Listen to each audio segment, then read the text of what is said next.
Okay, so in this video we're going to have a look at something that happened from the recent UFC 143 in the fight between Ed Herman and Clifford Starks. What happened at the very end of the fight before the final submission was a very nice takedown from Ed Herman. The takedown itself is obviously a nice one, did a very good job with it, but it's actually the positions leading up to that from Clifford Starks which put him in trouble and made the takedown actually relatively straightforward to achieve. We just get Pete in here, and they were pretty much up against the cage, and there was a little bit of room, so we want to go tight against the wall here for this instance. Clifford Starks has a shoulder control position from here. He's certainly underhooked, whether he was necessarily controlling brilliantly with the shoulder or not, and Ed Herman's taking arm control from here, a whizzer kind of position. Now, in this kind of instance, the feet here, or what Pete is doing with his legs on this side, are incredibly important. If his legs are just hanging around in the middle here, then he's going to get himself in trouble. If he's not having or not taking a dominant position, then there's an opportunity for me to take advantage of this leg right here.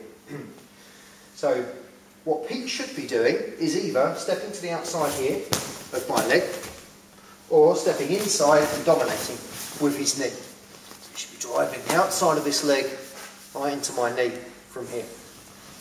What Clifford Starks actually did was just hang around in the middle. So he's just putting himself into this position here, where his leg is not actually pressuring in any particular direction. Now on top of that, instead of having his head driving in on the side where he's got the primary grip, what he's actually doing is driving with the head on the other side.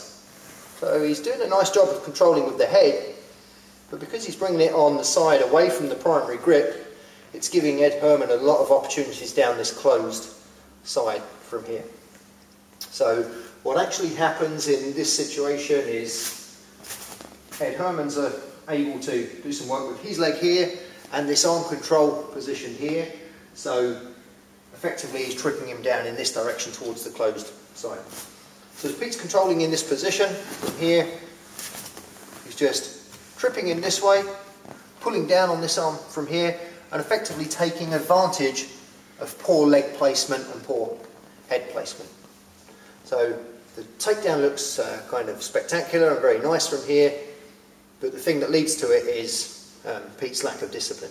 So from this position, Pete's here, he's driving like this, and then Ed Herman is just able to put some pressure down this way and take him down in this kind of direction from here.